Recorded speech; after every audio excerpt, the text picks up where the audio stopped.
Hi guys and welcome back, and today I have a very special guest for you. Take a look.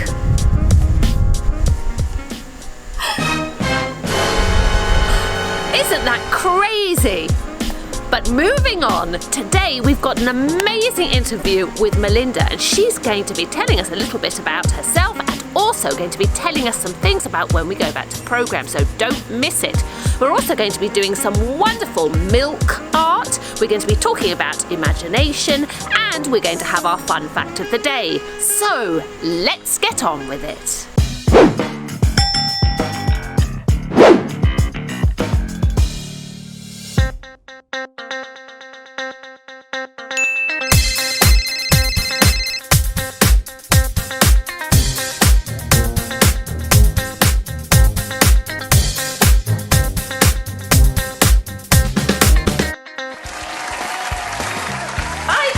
So here I am in Strive to do my interview in person, and this time with the lovely Melinda.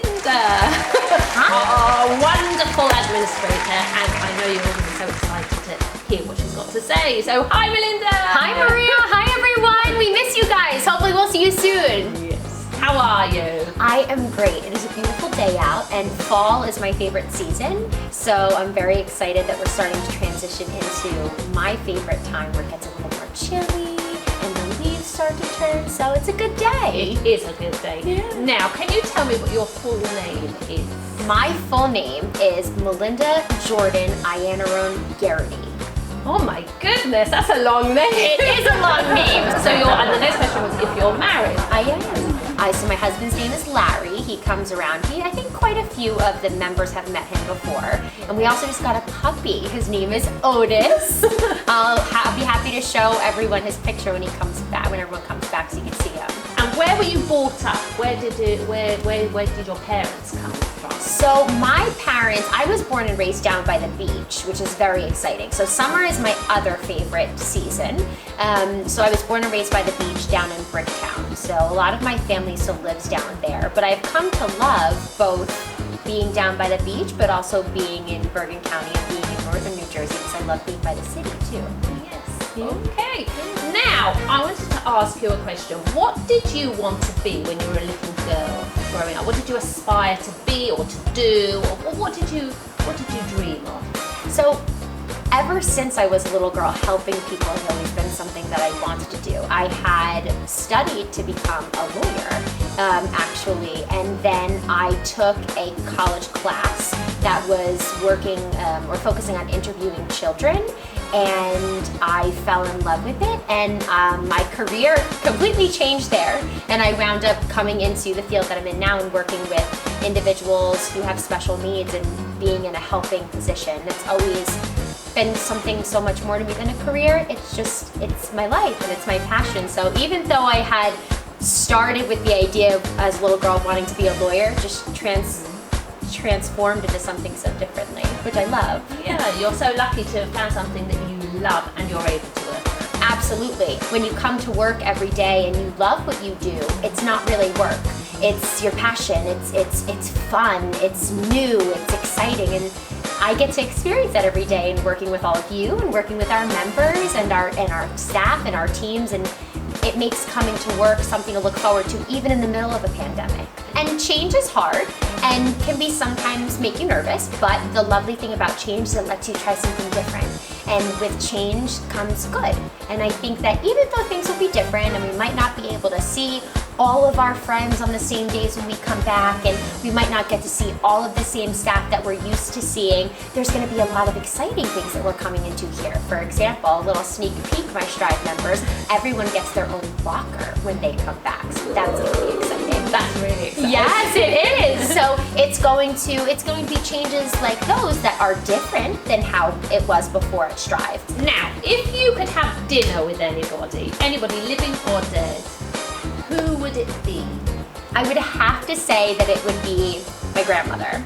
when you're young, you don't realize how much how much of an impact your grandparents have on you.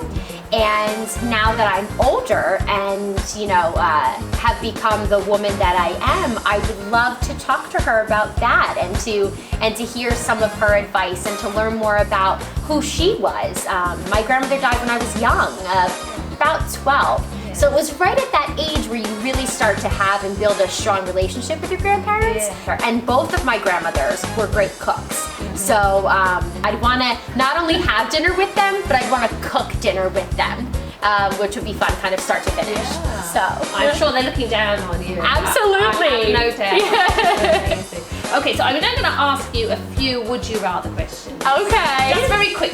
Okay. Yeah. So would you rather be very hot or very cold? We were just talking about this at lunch. I would rather be very cold because you could at least bundle up. Yes. Whereas if you're very hot, I feel like there's only so much you could do to cool down. Okay. Yeah. Would you rather sweet food or salty food? I would have to go salty.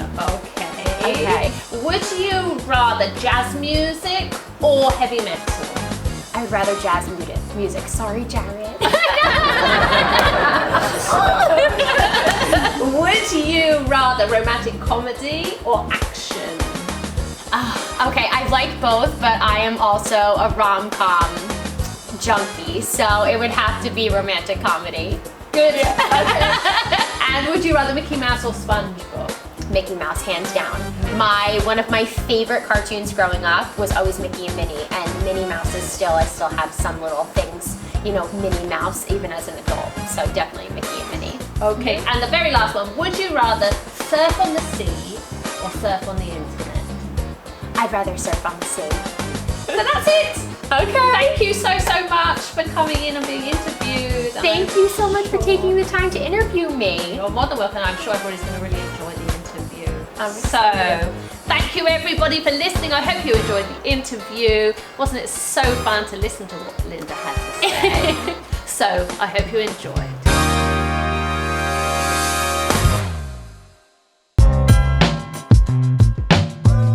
And now for some magic milk art. And for this activity, you will need the following things. You will need a Q-tip. You will need a lid of a bottle. You will need a plate, quite a shallow one. You will need some soap. You will need milk, and you will need some food colouring. So how am I going to do it? Well, this is how it's done. First of all, I'm going to take my soap and I'm going to pour just a little bit into the top of my lid here. And that's all I need from that, so I'll move it to the side. I need some milk, and I'm just going to pour a small amount of milk into my dish, like so. And I don't need that anymore, so that's going to the side.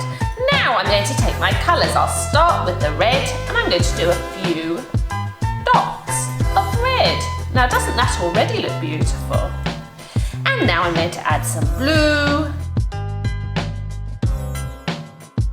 And of course, some yellow.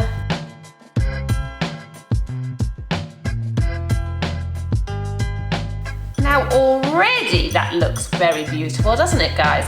But I'm going to make it even more interesting. I'm going to take my Q-tip, I'm going to put it into my soap, and then I'm just going to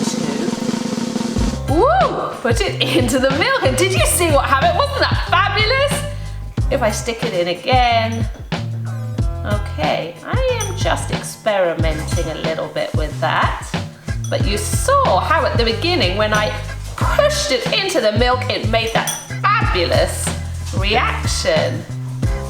Wow, that was really, really amazing.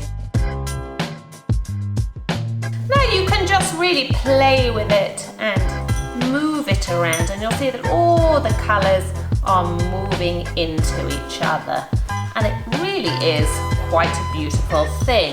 Now if you wanted to, you could actually make a picture from this. All you would need to do is to get a white piece of paper, place it on top of this, pick it up, turn it over and leave it to dry, and you would be like making a print of the pattern that you have made.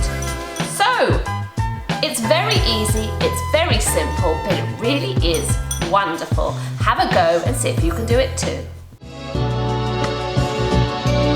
And now for the next activity, and today I want to talk to you about imagination. Now, what's imagination? Imagining is when we think something in our brain, when we dream in our heads of something real or maybe unreal. Now, I have this amazing book and it is called Imagine. And you can see that it has a lot of images in it, which makes us think about things in a different way to that which we usually would. Now, first of all, I want to show you the cover, which is really amazing. It says here, Imagine, and you can see there's a lady here and she is wearing a hat. And if I just move the cover up a little bit, you will see, whoop, she opens her mouth. Okay, and if I move the cover down, you'll see she closes her mouth again. So it's a very interesting and funny image. Now, there are many, many different images in this book, and I just want to share a few with you. Now, the next one I wanted to show you was this one. Now, this is a very interesting and funny image. Okay, you will see that there is a picture here of several people who are around a circle. Now, if I just twist this circle around, you will see, whoop, they change face or change hat and turn into a different person. And if I turn it again, you will see it happens again. You can make one of your own of these. They're really funny and very entertaining. Okay, so that's another very interesting image. Now, another image in this book which I really loved is at the end of the book, and that is this. And you will see that this is an image of clouds. And you can see that the painter or the illustrator has drawn pictures in the clouds. And I love this, I really do. And I think that this could be an amazing activity for us all to do. Go outside, look at the sky and look up at the clouds. And actually, there are a few clouds up there today. And see what pictures you can see in the sky. What I'm going to do actually is I'm going to email you this image, and you can email me back and tell me what images you see in the picture. But what I also want you to do is to go outside, look at the sky and see what pictures you can see in your sky. And the wonderful thing about it is every time you look, you'll see a different image. Do it, it's lots of fun. Today's fun fact of the day, and today's fun fact is about camels. Now, camels generally live in very hot climates. Did you know that camels have 3 sets of eyelids? They also have 2 sets of eyelashes. The reason for this being it helps them with keeping the sand out of their eyes. Now, they also have extra padding on their knees and extra padding on their chests. The reason for this is that if they want to lie down on the sand, it's usually very hot, and the thickness of the pads helps them with the temperature. Now, did you know that in Arabic there are 160 ways to say the word camel? So we'll have to ask Jihad when we get back to programme to tell us a few of them. Now, when camels get very angry, they spit. Now, camels also have very thick lips. Now, the reason for this is so that they can forage in the plants and eat very spiky plants that many other animals are unable to do. They are able to eat cacti, for example. Let's have a little look at a film and see how they're able to do this.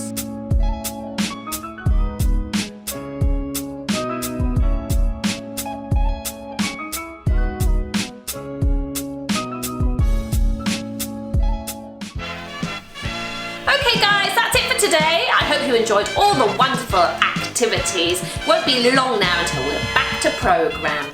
But until next time, it's bye for now.